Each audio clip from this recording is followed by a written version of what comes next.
Oh, we all say when I get older, I will be stronger. They call me freedom, just like a waving flag. Yes, guys, welcome to box football. അപ്പോൾ ഇത്തവണ world cup എത്തിയിരിക്കുകയാണ്. World cup ഇത്തവണ വരുമ്പോൾ കുറച്ചുകൂടെ സ്പെഷ്യലാണ് എനിക്ക്. കാര്യം എനിക്കിപ്പം വേൾഡ് കപ്പിനെ പറ്റിയുള്ള എക്സൈറ്റ്മെൻറ്റ്സ് ഒക്കെ എനിക്ക് ഷെയർ ചെയ്യാനൊരു സ്പേസ് ഉണ്ട്. എനിക്ക് ഒരു 1000 പേരടങ്ങുന്ന ഒരു ചെറിയൊരു ഫാമിലി ഉണ്ട്. അപ്പോൾ അവിടെ എനിക്ക് എൻ്റെ ഒപ്പീനിയൻസ് ഷെയർ ചെയ്യാനൊക്കെ എനിക്ക് പറ്റും എന്നോർക്കുമ്പോൾ എനിക്ക് സന്തോഷമുണ്ട്. എക്സൈറ്റഡുമാണ് വേൾഡ് കപ്പിന്. അപ്പം ആദ്യത്തെ വീഡിയോ ആണ് വേൾഡ് കപ്പിനെ സംബന്ധിച്ചിടത്തോളം. നമ്മൾ യൂഷ്വലി നോക്കാൻ പോകുന്നത് എത്രത്തോളം ഗ്രൂപ്പ്സ് 12 ഗ്രൂപ്പുകളുണ്ട്. അപ്പോൾ ഗ്രൂപ്പുകളൊക്കെ ഒരു ഇൻട്രൊഡക്ഷൻ എന്നുള്ള രീതിയിൽ ഓരോ വീഡിയോസ് ചെയ്യണമെന്ന് ആഗ്രഹമുണ്ട്. അപ്പോൾ ഇത്തവണ എൻ്റെ അടുത്ത് മരണ ഗ്രൂപ്പ് ഉണ്ടോ എന്നൊക്കെ ചോദിച്ചു കഴിഞ്ഞാൽ ഐ വുഡ് ഡൗട്ട്. ബിക്കോസ് ഇത്തവണ വലിയൊരു വേൾഡ് കപ്പാണ്. 48 ടീമാണ്. 32 ഇപ്പോൾ 48ലേക്ക് കടന്നിരിക്കുകയാണ്. അപ്പോൾ 12 ഗ്രൂപ്പുകളിലേക്കായിട്ടാണ് തിരിച്ചിരിക്കുന്നത്. ഈ 12 ഗ്രൂപ്പുകളിൽ നിന്ന് ടോപ്പ് 2 എത്തിയാൽ പോലും 24 ടീമേ ആവുള്ളൂ. അതിനെ റൗണ്ട് ഓഫ് 32 ആക്കണമെങ്കിൽ ഇനി ഒരു 8 ടീം വേണം. അപ്പം എന്താ ബേസിക്കലി ഉണ്ടാകുന്നതെന്ന് വെച്ച് കഴിഞ്ഞാൽ എല്ലാ ഗ്രൂപ്പ്, അതായത് ഈ 12 ഗ്രൂപ്പിലെ ബെസ്റ്റ് 8 തേർഡ് പ്ലേസ്ഡ് ഫിനിഷ് ചെയ്യുന്ന ടീംസ് മുമ്പോട്ട് കയറും. അപ്പം എൻ്റെ ഒരു അഭിപ്രായത്തിൽ ഇത്തവണ ഒരു വലിയൊരു നേഷൻ, ഇപ്പം കഴിഞ്ഞ പ്രാവശ്യം ജർമ്മനിയൊക്കെ എക്സിറ്റ് ചെയ്ത പോലെയോ അല്ലെങ്കിൽ അതിന് മുന്നത്തെ വേൾഡ് കപ്പുകളിൽ ഇറ്റലി, അങ്ങനെ ബിഗ് നെയിംസ് എക്സിറ്റ് ചെയ്ത പോലെ ഒരു വലിയ നെയിം എക്സിറ്റ് ആവുമെന്ന് എനിക്ക് തോന്നുന്നില്ല. അതാണ് സത്യസന്ധമായിട്ടുള്ളൊരു മറുപടി. അതുകൊണ്ട് മരണ ഗ്രൂപ്പ് ഉണ്ടോ എന്ന് എനിക്കറിയില്ല. എന്തായാലും നമുക്ക് ഓരോ ഗ്രൂപ്പുകളായിട്ട് പോകാം. എന്തായാലും ആദ്യമേ ഞാൻ നമ്മുടെ വേവിങ് ഫ്ലാഗ് പാടി തുടങ്ങി. എന്താണെന്ന് വെച്ച് കഴിഞ്ഞാൽ നമ്മളിന്ന് ഗ്രൂപ്പ് എനെ പറ്റിയാണ് ഡിസ്കസ് ചെയ്യുന്നത്. ഗ്രൂപ്പ് എ എന്ന് പറയുന്നത്, ഇപ്പോൾ എൻ്റെ ഏറ്റവും ഫേവറേറ്റ് വേൾഡ് കപ്പ് എന്ന് എൻ്റെ അടുത്ത് വെച്ച് കഴിഞ്ഞാൽ 2010 വേൾഡ് കപ്പ് ഞാൻ പറയും. വൂസേല, ജബുലാനി, അതുപോലെ തന്നെ വക്ക, വേവിങ് ഫ്ലാഗ്. പീറ്റർ ഡ്രൂറി എന്നെ ഇൻഫാക്ട് പറഞ്ഞൊരു കാര്യമുണ്ട്. പുള്ളിക്ക് ഏറ്റവും ഇഷ്ടപ്പെട്ടൊരു കമൻട്രി എന്ന് പറയുന്നത് Shabalala goal Bafana a goal for South Africa, a goal for all Africa എന്ന് പറഞ്ഞിട്ട് ഒരു അടിപൊളി കമൻട്രി 2010 വേൾഡ് കപ്പിൻ്റെ ഫസ്റ്റ് കളിയിൽ സൗത്ത് ആഫ്രിക്ക മെക്സിക്കോക്കെതിരെ നേടിയ ഗോളിന് പറഞ്ഞ കമൻട്രിയാണ് പുള്ളി പറയുന്നത്. അപ്പോൾ എന്തുകൊണ്ട് ഇതൊക്കെ പറയുന്നു എന്ന് ചോദിച്ചു കഴിഞ്ഞാൽ, yes, we are going back to that 2010 world cup. കാര്യം മെക്സിക്കോ വേഴ്സസ് സൗത്ത് ആഫ്രിക്ക തന്നെയാണ് ഇത്തവണത്തെയും ആദ്യത്തെ കളി. 2010 ഇവർ തമ്മിലായിരുന്നു ആദ്യത്തെ കളി. Because South Africa was hosting it. ഇത്തവണ ഇവിടെ മെക്സിക്കോ ആണ് ഹോസ്റ്റ് ചെയ്യുന്നത്. പക്ഷേ കളി എന്ന് പറയുന്നത് മെക്സിക്കോ സൗത്ത് ആഫ്രിക്ക തന്നെയാണ്. So I am really excited for that. എന്തൊക്കെ പറഞ്ഞാലും പഴയൊരു ഓർമ്മകളിലേക്ക് പോകുമോ എന്നൊക്കെ നമുക്ക് നോക്കാം. അപ്പോൾ ആദ്യം തന്നെ നമുക്ക് ആതിഥേയരായ മെക്സിക്കോയിൽ നിന്ന് തന്നെ തുടങ്ങാം. മെക്സിക്കോ എന്ന് പറയുന്ന ഒരു പ്രോപ്പർ ഫുട്ബോളിംഗ് നേഷനാണ്. എന്തൊക്കെ അപ്പം മെയിൻലി അവർക്ക് ഹോസ്റ്റായ അഡ്വാൻറ്റേജ് ഒബ്വിയസ്ലി ഉണ്ട്, ഇല്ലയെന്ന് പറയുന്നില്ല. അതുപോലെ തന്നെ അവർക്ക് തന്നെ ജോഗ്രഫിക്കൽ അഡ്വാൻറ്റേജസ് ഉണ്ട്. അതായത് ഹൈ ഓൾട്ടിറ്റ്യൂഡ്സിലാണ് കളിയൊക്കെ നടക്കുന്നത്. മാത്രമല്ല ഫാൻ ബേസ് ഇത്ര ലോയലായിട്ടുള്ള, ഭയങ്കരമായിട്ട് പ്രോപ്പർ ഫുട്ബോളിംഗ് നേഷനായിട്ടുള്ളൊരു one of the top 10 top 20 fan bases in the world എന്നൊക്കെ പറഞ്ഞു കഴിഞ്ഞാൽ അതിൽ മെക്സിക്കോ എന്തായാലും ഉൾപ്പെടും. മാത്രമല്ല മെക്സിക്കോ എന്ന് പറയുന്നത് ഭയങ്കര കൺസിസ്റ്റൻ്റ് ആയിട്ട് വേൾഡ് കപ്പിൽ പെർഫോം ചെയ്യുന്ന ഒരു ടീമാണ്. 1990 അവർക്കൊരു സ്കാൻഡലിൻ്റെ പേരിൽ അവർ ബാൻ ചെയ്തെങ്കിലും അതെന്ന് പറഞ്ഞാൽ എന്തോ അണ്ടർ 20 ടൂർണമെൻറ്റിൽ എന്തോ ഏജ് ഓവറായിട്ടുള്ള പ്ലേയേഴ്സിനെ കളിപ്പിച്ചെന്ന് പറഞ്ഞ എന്തോ ഒരു സ്കാൻഡൽ ഉണ്ടായിരുന്നു. അത് കാരണം കോൺകാക്കാഫ് എന്നാണ് പറയുന്നത്. കോൺകാക്കാഫ് എന്നാണ് ഈ നോർത്ത് അമേരിക്കൻ സൈഡിൻ്റെ ഫെഡറേഷൻ പറയുന്നത്. അപ്പോൾ അവർ കൊടുത്ത പരാതിയിൽ അവരെ ബാൻ ചെയ്തിരിക്കുകയായിരുന്നു 1990. പക്ഷേ 1986 മുതൽ 90 വേൾഡ് കപ്പ് ഒഴികെ എല്ലാ വേൾഡ് കപ്പിലും കളിക്കുകയും അവർക്കൊരു ക്വിൻഡോ പാർട്ടിഡോ കേഴ്സ് എന്ന് പറഞ്ഞൊരു സാധനമുണ്ട്. എനിക്കൊന്ന് സ്പാനിഷാണ്. അതായത് അവർ 5ാമത്തെ കളി കാണത്തില്ല എന്നൊക്കെയുള്ളൊരു ഇതുണ്ട്. അതായത് ഗ്രൂപ്പ് സ്റ്റേജ് എല്ലാ പ്രാവശ്യം കടക്കും. അതുമാത്രമല്ല 2020 ഗ്രൂപ്പ് സ്റ്റേജ് എല്ലാ പ്രാവശ്യം കടക്കും, പക്ഷേ റൗണ്ട് ഓഫ് 16 പോയി തോക്കും. അതാണ് അവരെപ്പോഴും ചെയ്തുകൊണ്ടിരിക്കുന്നത്. പക്ഷേ കഴിഞ്ഞ പ്രാവശ്യം അതും നടന്നില്ല. ഗ്രൂപ്പ് സ്റ്റേജിലെ പുള്ളി അവർ ഔട്ടായി. അർജൻറ്റീന, പോളണ്ട് ആയിരുന്നു ആ ഗ്രൂപ്പിൽ നിന്ന് മുമ്പോട്ട് കയറിപ്പോയത്. സോ അത് കുറേ കാലത്തിന് ശേഷം മെക്സിക്കോ ഗ്രൂപ്പിൽ എക്സിറ്റ് ആവുന്ന ഒരു കാഴ്ച നമുക്ക് കാണാൻ പറ്റി. അപ്പോൾ എന്തൊക്കെ പറഞ്ഞാലും മെക്സിക്കോവിനെ സംബന്ധിച്ചിടത്തോളം ഇത് ഒരു സുവർണ അവസരമാണ്. ഇത്തവണ ക്വിൻഡോ പാർട്ടിഡോ കേഴ്സ് അവർക്ക് വേണമെങ്കിൽ മറികടക്കാം. ബിക്കോസ് റൗണ്ട് ഓഫ് 32 ആണ് 4ാമത്തെ കളി, റൗണ്ട് ഓഫ് 16 അല്ല. അപ്പം മെക്സിക്കോനെ സംബന്ധിച്ചിടത്തോളം മെക്സിക്കോയുടെ ടീം ന്യൂസസിലോട്ടും ഒക്കെ വരികയാണെങ്കിൽ ഇവിടെ മാനേജറുടെ പേര് എന്ന് പറയുന്നത് ഹാവിയർ അഗ്വേർ എന്നാണ്. അപ്പം ഹാവിയർ അഗ്വേർ വരുന്നതിന് മുന്നേ ആക്ച്വലി ഈ മെക്സിക്കോ എന്ന് പറയുന്നത് 2020 വരെ കിങ് ഓഫ് കോൺകാക്കാഫ് എന്നാണ് അറിയപ്പെട്ടിരുന്നത്. കാര്യം നോർത്ത് അമേരിക്കയിൽ ഏറ്റവും വലിയ പ്രതാപമുള്ളൊരു ഫുട്ബോൾ ടീം മെക്സിക്കോ ആയിരുന്നു. പക്ഷേ അവിടുന്ന് 2020 മുതൽ US-ഉം കാനഡയും ഈക്വലി സ്ട്രോങ് ആവാൻ തുടങ്ങി. ലിറ്ററലി 2020 മുതൽ അങ്ങനെ മെക്സിക്കോ US-യുടെ ചെണ്ടയായി മാറി എന്നുള്ളതാണ് സത്യം. അവിടുന്ന് ഒരുപാട് കളികൾ, ഒരുപാട് tournaments back to back US ജയിക്കുന്നുണ്ടായിരുന്നു. പിന്നെ ഈ പറഞ്ഞ ഹാവിയർ അഗ്വേർ എന്ന് പറയുന്ന അവരുടെ മാനേജർ വന്നതിന് ശേഷം അവർ 2025 കോൺകാക്കാഫിൻ്റെ നേഷൻസ് ലീഗ് സ്വന്തമാക്കി. പക്ഷേ അപ്പോഴും US-നെ ബീറ്റ് ചെയ്തത് പനാമയാണ് സെമിഫൈനലിൽ. അവരല്ല ബീറ്റ് ചെയ്തത്. ഫ്രണ്ട്ലീസിൽ ബീറ്റിംഗ് അവിടെ ഇവിടെയൊക്കെ നടന്നിട്ടുണ്ടെങ്കിലും ഒരു പ്രോപ്പർ മേജർ ടൂർണമെൻറ്റിൽ USA-നെ ബീറ്റ് ചെയ്യുന്നതിൽ പരാജയപ്പെട്ടിരുന്നു മെക്സിക്കോ എന്നുള്ളത് യാഥാർത്ഥ്യമാണ്. ഇനി ടീം ന്യൂസിലേക്കൊക്കെ പോയി കഴിഞ്ഞാൽ അവർക്ക് ഒരുപാട് പ്ലേയേഴ്സ് ഇഞ്ചേർഡാണ്. റോഡ്രിഗോ ഹെസ്കസ്, അതുപോലെ മാലഗൺ എന്ന് പറഞ്ഞൊരു ഗോൾ കീപ്പറിനുള്ള ഇഞ്ചുറി കാരണമാണ് ഒക്കോവ, എന്താ പറയുക, ഒക്കോവ എന്നൊക്കെ നമ്മൾ പറയുന്ന ആ മുടി നീട്ടി വളർത്തിയ ഒരു ഗോളി ഉണ്ടല്ലോ, പുള്ളി എന്ന് പറയുന്നത് ഒരു കൾട്ട് ഫിഗറാണ്. വേൾഡ് കപ്പ് ആകുമ്പോഴത്തേക്കും പുള്ളി എവിടെ നിന്നാണെങ്കിലും ഒന്ന് പൊട്ടിമുളച്ച് ഹൈബർനേഷനിൽ നിന്നൊക്കെ തിരിച്ചു വരും. അപ്പം ഈ മാലഗൺ എന്ന് പറയുന്ന അവരുടെ ഗോളിക്ക് ഉണ്ടായ പരിക്ക് കാരണമാണ് Ochoa is gonna be in the world cup squad of Mexico. അതായത് 6ാമത്തെ തവണയാണ് പുള്ളി വേൾഡ് കപ്പ് ഫീച്ചർ ചെയ്യാൻ പോകുന്നത്. മെസ്സി, റൊണാൾഡോ മാത്രമാണ് അത് ഫീച്ചർ ചെയ്തിട്ടുള്ളത്. അപ്പം ഒക്കോവ തിരിച്ചെത്തുന്നു. അതുപോലെ മാർസൽ റൂയിസ് എന്ന് പറയുന്ന പ്ലെയർ എല്ലാം ഇഞ്ചേർഡാണ്. പക്ഷേ അവർക്ക് ഒബേദ് വർഗാസ്, അതുപോലെ തന്നെ അവരുടെ വണ്ടർ കിഡ്, വണ്ടർ ബോയ് എന്ന് പറയുന്ന ഹിൽബേട്ടോ മോറ, അതുപോലെ തന്നെ ബ്രയാൻ ഗുറ്റേറസ് എന്ന് പറയുന്ന US നാഷണലിനെ അവർക്ക് മെക്സിക്കോയിലോട്ട് കളിക്കാൻ കൺവിൻസ് ചെയ്യാൻ പറ്റി. ഇതൊക്കെ ഒഴിച്ചു നിർത്തി കഴിഞ്ഞാലും നമുക്ക് പരിചിതമായ കുറച്ച് പേരുകൾ എന്ന് പറയുന്നത് വെസ്റ്റാമിലും അതുപോലെ ഇപ്പോൾ ഫെനർബാഷെ കളിക്കുന്ന എഡ്സൺ അൽവാറസ് ആണ് അവരുടെ ക്യാപ്റ്റൻ. ഒരു ക്വാളിറ്റി മിഡ്ഫീൽഡറാണ് പുള്ളി. അതുമാത്രമല്ല നമ്മളെല്ലാവരുടെയും കുറേ പേരുടെ ഫേവറേറ്റ് ആയിട്ടുള്ളൊരു അധികം ഹെയ്റ്റ് ചെയ്യപ്പെടാത്തൊരു പ്ലെയറാണ് റൗൾ ഹിമെനസ്. നമുക്കറിയാം വൂൾവർഹാംപ്ടണിലും അതുപോലെ തന്നെ ഇപ്പം ഫുൾഹാമിലും കളിച്ചുകൊണ്ടിരിക്കുകയാണ്.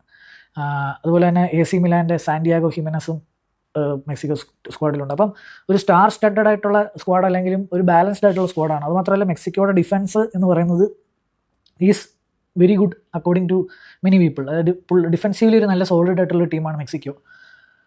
അപ്പോൾ ടോപ്പ് 10 നേഷൻസിൽ മെക്സിക്കോയുടെ ഡിഫൻസ് ഉണ്ടാവും എന്നാണ് പറയുന്നത്. അപ്പം ഇതൊക്കെയാണ് മെക്സിക്കോയുടെ ടീം ന്യൂസ്, മെക്സിക്കോനെ പറ്റിയുള്ള കുറച്ച് എന്താ പറയുക വിശേഷങ്ങൾ ഷെയർ ചെയ്യാനുള്ളത്. അവിടുന്ന് നമ്മൾ പോകുന്നത് ഒബ്വിയസ്ലി നമ്മൾ ഇപ്പോൾ ആദ്യം മെക്സിക്കോയുടെ കൂടെ കളിച്ച ആദ്യത്തെ കളി കളിക്കാൻ പോകുന്ന സൗത്ത് ആഫ്രിക്കയിലേക്ക് തന്നെയാണ്.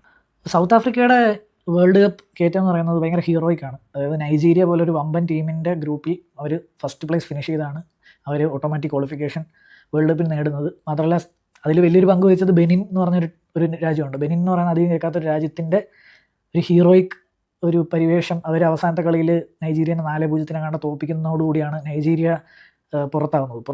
അതിനുശേഷം അവർ പ്ലേ ഓഫ്സ് കളിക്കാൻ പോകുന്നു. അവിടുന്ന് കേപ്പ് വെർദയുടെ കൂടെയാണോ അവരുടെ കൂടെ അവർ പുറത്താവുന്നതാണ്. അവർ തോറ്റ് അങ്ങനെ നൈജീരിയ ഇല്ലാത്തൊരു വേൾഡ് കപ്പാണിത്.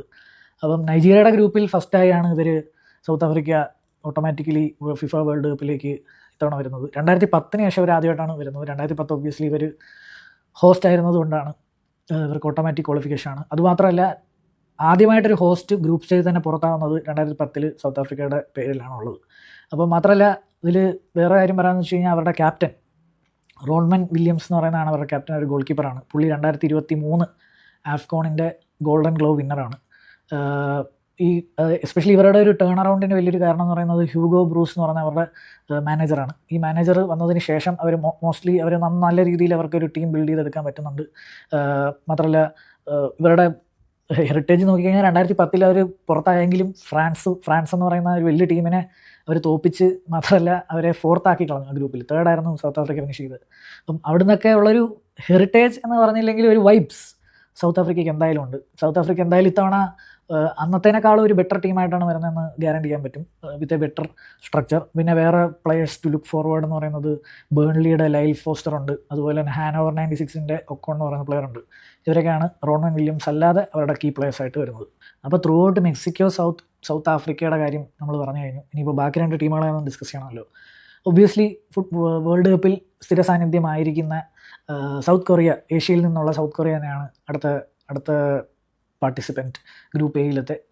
സൗത്ത് കൊറിയനെ പറ്റി പറഞ്ഞു കഴിഞ്ഞാൽ എല്ലാവർക്കും അറിയാം 2002 വേൾഡ് കപ്പ് ഹോസ്റ്റ് ചെയ്തു. അതുപോലെ തന്നെ 2002 വേൾഡ് കപ്പിൽ സെമിഫൈനലിൽ എത്താൻ പറ്റി. Even though there are lot of controversies on that knockout സ്റ്റേജസിലൊക്കെ they were heavily favoured by the referees. ഇറ്റലിയോടുള്ള കളിയൊക്കെ ഭയങ്കര രീതിയിൽ സ്കാൻഡൽസൊക്കെ അക്യൂസ് ചെയ്യപ്പെട്ടതാണ് കുറേയൊക്കെ.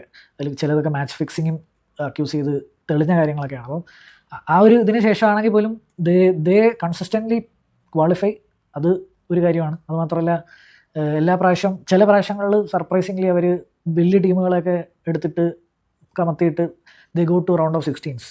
അപ്പം റൗണ്ട് ഓഫ് 16 ആണ് അതിനുശേഷം അവർ വലുതായിട്ട് പോയൊരു സ്റ്റേജ് എന്ന് പറയുന്നത്. അപ്പോൾ ഇത്തവണ സൗത്ത് കൊറിയയുടെ കാര്യം പറഞ്ഞു കഴിഞ്ഞാൽ ഹോങ് മ്യോബു ആണ് അവരുടെ എന്താ പറയുക മാനേജർ. പുള്ളി ഭയങ്കര രീതി heavily criticised inside the fan base ആണ്. ശരിക്കും ഞാൻ നോക്കിയപ്പോഴത്തേക്കും പുള്ളിക്ക് വരുന്ന അലിഗേഷൻസ് എന്ന് പറയുന്നത് പുള്ളിയുടെ ഒരു ബാക്ക് ലൈൻ പുള്ളി 3 ബാക്ക് ആക്കി. പുള്ളി വന്നതിന് ശേഷം 3 ബാക്ക് ആക്കിയിട്ടും അവർ കൺസീഡ് ചെയ്യുന്ന ഗോളുകൾക്ക് ഭയങ്കര രീതിയിലുള്ള ഇളവ് വന്നില്ല എന്നല്ല, അവർ ഭയങ്കര രീതിയിൽ ഗോൾസ് ലീക്ക് ചെയ്യുന്നുണ്ട്. അപ്പോൾ അങ്ങനത്തെ ഒരു രീതിയിൽ കുറേ രീതിയിലൊരു അൺസർട്ടനായിട്ട് നിൽക്കുന്ന, ഇപ്പം ഞാൻ നേരത്തെ മെക്സിക്കോയുടെയും സൗത്ത് ആഫ്രിക്കയുടെ കാര്യം പറഞ്ഞ പോലെ മാനേജർ ഭയങ്കര രീതിയിൽ ലൗഡ് ബൈ ദർ ഫാൻസ് ഒന്നും അല്ല ഈ പ്രത്യേക മാനേജേഴ്സ്. പിന്നെ ഫ്രണ്ട്ലി റിസൾട്ട്സ് ഒക്കെ നമ്മൾ ഒരുപാട്, ഇപ്പം ഞാൻ പറയുകയാണെങ്കിൽ ഫ്രണ്ട്ലി റിസൾട്ട്സ് പോലെ ആയിരിക്കില്ല വേൾഡ് കപ്പിൽ വരുന്ന റിസൾട്ട്സ്.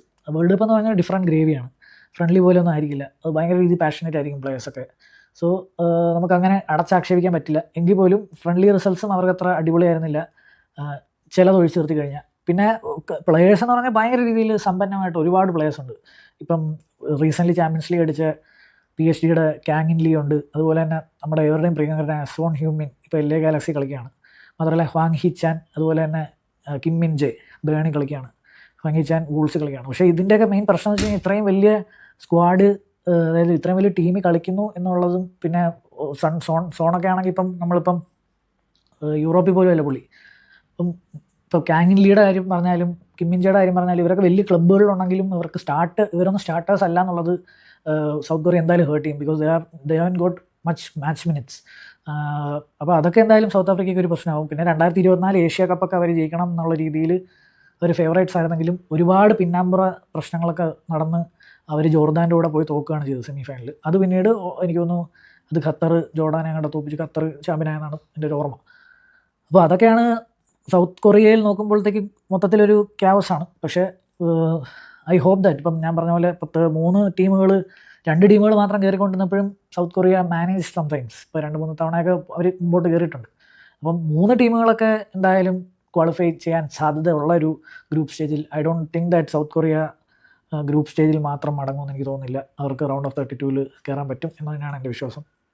അവിടെ നമ്മൾ വീണ്ടും അടുത്ത 4ാമത്തെ സ്ഥാനാർത്ഥിയിലേക്ക് നമ്മൾ പോവുകയാണ്. അതാണ് ചെക്കിയ അഥവാ ചെക്ക് റിപ്പബ്ലിക്. ചെക്ക് റിപ്പബ്ലിക് എന്ന് പറയുന്നത് ചെക്കോസ്ലോവാക്യ ആയിരുന്ന സമയത്ത് 2 വേൾഡ് കപ്പ് ഫൈനലിലേക്ക് തോന്നുന്നു 1934 62 വേൾഡ് കപ്പ് ഫൈനലുകൾ കളിച്ചിട്ടുള്ള ടീമാണ് ചെക്കോസ്ലോവാക്യ. അതിനുശേഷം വിഭജനം നടന്നതിന് ശേഷം ചെക്ക് റിപ്പബ്ലിക് ആയിട്ട് അവർ കളിക്കുന്ന 2ാമത്തെ വേൾഡ് കപ്പാണ്. 2006 ഇവർ കറുത്ത കുതിരകളായിട്ടാണ് അവർ ടേം ചെയ്യപ്പെട്ടിരുന്നത്. മെയിൻ പ്ലെയേഴ്സ് എന്ന് പറയുന്നത് ബാലൻഡിയോർ വിന്നറായ പാവൽ നെഡ്വേർഡ് ഉണ്ടായിരുന്നു. അതുപോലെ തന്നെ Peter check, one of the all time greatest goal keepers. അതുപോലെ തന്നെ കോളർ, റോസിക്കി, അങ്ങനെ ഒരു വലിയ താരനിര തന്നെ ഉണ്ടായിരുന്ന ഒരു കറുത്ത കുതിരകൾ എന്ന് പറഞ്ഞ് ലേബൽ ചെയ്യപ്പെട്ട ചെക്ക് റിപ്പബ്ലിക്കിന് ഗ്രൂപ്പ് സ്റ്റേജിൽ തന്നെ മടങ്ങേണ്ട ഒരു കാഴ്ചയാണ് നമ്മൾ കണ്ടത്.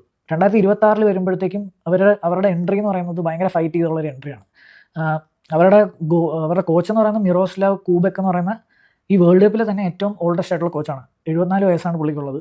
പുള്ളി വന്നതിന് ശേഷം പുള്ളി ഭയങ്കര ഒരു റിവീലേഷൻ ആയിരുന്നു. പുള്ളി വന്നതിന് ശേഷം അതിനു മുന്നേ ഭയങ്കര രീതിയിൽ കുഞ്ഞു ടീമുകളായിട്ട് വരെ വലിയ രീതിയിൽ തോറ്റ് നിൽക്കുന്ന ചെക്ക് റിപ്പബ്ലിക്കിനെ വേൾഡ് കപ്പ് ക്വാളിഫയേഴ്സിൽ കൈപിടിച്ച് ഉയർത്തി അയാൾ ക്രൊയേഷ്യയുടെ ഗ്രൂപ്പിൽ സെക്കൻഡ് ഫിനിഷ് ചെയ്യിച്ച് പ്ലേ ഓഫിലേക്ക് കൊണ്ടുപോയി. പ്ലേ ഓഫിൽ അവരുടെ ഫസ്റ്റ് കളി എന്ന് പറഞ്ഞു കഴിഞ്ഞാൽ അയർലൻഡിൻ്റെ കൂടെ ആയിരുന്നു.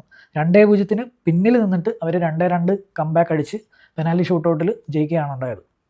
എന്നിട്ട് ഫൈനലിൽ നേരിടേണ്ടി വന്നത് ഒട്ടും നിസ്സാരക്കാരല്ല. ഡെൻമാർക്ക് എന്ന് പറയുന്ന ഫിഫ റാങ്കിങ്ങിൽ തന്നെ നന്നായിട്ട് മുന്നിൽ നിൽക്കുന്ന ഒരു ടീമിൻ്റെ കൂടെ ആയിരുന്നു അവരുടെ കളി. അതും അവർ ഫസ്റ്റ് ലീഡൊക്കെ എടുത്തെങ്കിലും ഡെൻമാർക്ക് ഇക്വലൈസ് ചെയ്തു. അതും ഒരു പെനാൽറ്റി ഷൂട്ടൗട്ടിൽ പോയി finally they made it after 20 years. അപ്പം കൺഗ്രാറ്റ്സ് ടു ചെക്കിയ. അപ്പോൾ ചെക്ക് റിപ്പബ്ലിക് എന്ന് പറയുന്നത് ഭയങ്കര ഫിസിക്കലായിട്ടുള്ള ടീമാണ്. അപ്പോൾ അൺലൈക്ക് ഈ 3 ടീമുകളെ പറയുന്നതിനേക്കാളും കൂടുതൽ ഫിസിക്കലും ഏരിയലി ഭയങ്കര രീതിയിൽ ഡോമിനൻ്റ് ആയിട്ടുള്ള ടീമുകളാണ്. ടീമിൻ്റെ പ്ലേയേഴ്സിനെ പറയുമ്പോൾ തന്നെ നിങ്ങൾക്ക് പാട്രിക് ഷിക്കിനെ അറിയാം. അത് ഭയങ്കര പൊക്കമുള്ളൊരു ഗമകണ്ഠൻ സ്ട്രൈക്കറാണ്. അതുപോലെ തന്നെ വെസ്റ്റ് ഹാമിൻ്റെ തോമസ് സൂച്ചക്, വ്ളാഡിമിർ സൂഫാൽ, അതുപോലെ എന്താ പറയുക ക്രേജി എന്ന് പറയുന്ന നമ്മുടെ വൂൾസിൽ കളിച്ചിരുന്ന ക്രേജിയാണ് അവരുടെ ക്യാപ്റ്റൻ. അപ്പോൾ ഇതൊക്കെയാണ് അവരുടെ സ്ക്വാഡ്. മാത്രമല്ല അവർ എന്താ പറയുക കൺട്രീസിലെ ഒരു ആഴ്സണലാണ്. അതായത് അവർ ഏറ്റവും കൂടുതൽ കോർണർ ഗോളുകൾ കണ്ടു അടിച്ചിട്ടുള്ള ടീമാണ് ചെക്കിയ. അപ്പം ഒബ്വിയസ്ലി ഇതൊക്കെ പറയുമ്പോഴത്തേക്ക് നിങ്ങൾക്ക് അറിയാം അവരുടെ ഗെയിം പ്ലാൻ എന്താണ്, ഗെയിം സ്റ്റൈൽ എന്തായിരിക്കും എന്നൊക്കെ നിങ്ങൾക്ക് പറയുമ്പോൾ തന്നെ ഊഹിച്ചെടുക്കാം. Obviously they are aerial monsters. അവരതിൽ തന്നെ അവരുടെ മെയിൻ ഇതിൽ തന്നെ അവർ സ്റ്റിക്ക് ചെയ്യുമെന്ന് തന്നെയാണ് ഞാൻ വിചാരിക്കുന്നത്. അപ്പം ദേ ആർ ഓൾസോ നോട്ട് എന്താ പറയുക ഒരു കുഞ്ഞു ടീമൊന്നുമല്ല. അപ്പോൾ ഇവിടുന്ന് ഞാൻ എൻ്റെ പ്രഡിക്ഷൻ എന്ന് പറയുന്നത് അല്ലെങ്കിൽ എൻ്റെ ഒരു ഗട്ട് ഫീലിങ്ങിൽ ഞാൻ പറയുകയാണ്.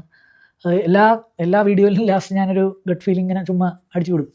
അതിൽ എനിക്ക് തോന്നുന്നത് Mexico will definitely go through. ഞാൻ പറഞ്ഞ പോലെ 3 ടീമുകൾക്ക് ഞാൻ ഈ ഗ്രൂപ്പിൽ സാധ്യത കൽപ്പിക്കുന്നുണ്ട്. ഒട്ടും മോശമില്ലാത്ത 3 ടീമുകളാണ്. എനിക്ക് തോന്നുന്നു സൗത്ത് ആഫ്രിക്ക ഒഴികെ ബാക്കി 3 ടീമുകൾക്കും കയറി പോകാൻ പറ്റുമെന്ന് എനിക്ക് തോന്നുന്നു. That's my gut feeling. നിങ്ങൾക്ക് എന്താണ് തോന്നുന്നതെന്ന്. അപ്പോൾ ഇതൊക്കെയാണ് ഗ്രൂപ്പ് എയുടെ പരിപാടി. അപ്പോൾ ഗ്രൂപ്പ് എ നമ്മളൊന്ന് എത്തി നോക്കിയിരിക്കുകയാണ്. ഇനി അടുത്ത ഗ്രൂപ്പും നമ്മൾ ഇത് എവിടെ ചെയ്യുന്നതായിരിക്കും. അപ്പോൾ ഇതിൽ നിങ്ങൾക്ക് എന്തെങ്കിലും യൂസ്ഫുള്ളായിട്ട് ഇൻഫർമേഷൻ കിട്ടിയോന്നോ, അല്ലെങ്കിൽ എന്തെങ്കിലും ഞാൻ പറഞ്ഞത് തെറ്റുണ്ടോന്നോ, അല്ലെങ്കിൽ നിങ്ങളുടെ തോട്ട്സ് എന്താണ് വേൾഡ് കപ്പിനെ പറ്റിയോ എന്താണെങ്കിലും നിങ്ങൾ കമൻറ്റ് ബോക്സിൽ എഴുതുക. പിന്നെ throughout world cup cover ചെയ്യാനായിരിക്കും പറ്റുന്ന പോലെ എനിക്ക് പറ്റുന്ന പോലെ ഞാൻ കവർ ചെയ്യുന്നതായിരിക്കും. നിങ്ങൾക്ക് നിങ്ങളുടെ എല്ലാ ഫ്രണ്ട്സിനും, അതായത് വേൾഡ് കപ്പ് ഫോളോ ചെയ്യുന്നത്, വേൾഡ് കപ്പ് മാത്രം ഫോളോ ചെയ്യുന്ന ഫാൻസ് എന്നൊക്കെ പറഞ്ഞ ആരെയും കളിയാക്കേണ്ട ആവശ്യമൊന്നുമില്ല. ഫുട്ബോൾ എന്ന് പറയുന്ന ആരുടെയും വകയൊന്നുമല്ല. അപ്പം ഏത് സമയത്ത് എന്ത് കാണണം എന്നൊക്കെയുള്ള ആൾക്കാരുടെ ഇഷ്ടമാണ്. വേൾഡ് കപ്പ് സമയത്ത് വേൾഡ് കപ്പ് കാണാൻ ഇഷ്ടപ്പെടുന്നവരാണെങ്കിലും അല്ലാത്തവരാണെങ്കിലും നിങ്ങളുടെ ഫ്രണ്ട്സിനൊക്കെ ഫാമിലിക്കൊക്കെ ഷെയർ ചെയ്ത് കൊടുക്കുക. ചാനൽ ഒരുപാട് പേരിലേക്ക് എത്തിക്കുക. നമ്മൾ ട്രൈ ചെയ്യുന്നതായിരിക്കും മുമ്പോട്ട് പോകും. Okay, so that's it. അടുത്ത വീഡിയോ കാണുന്നവരെ ബൈ.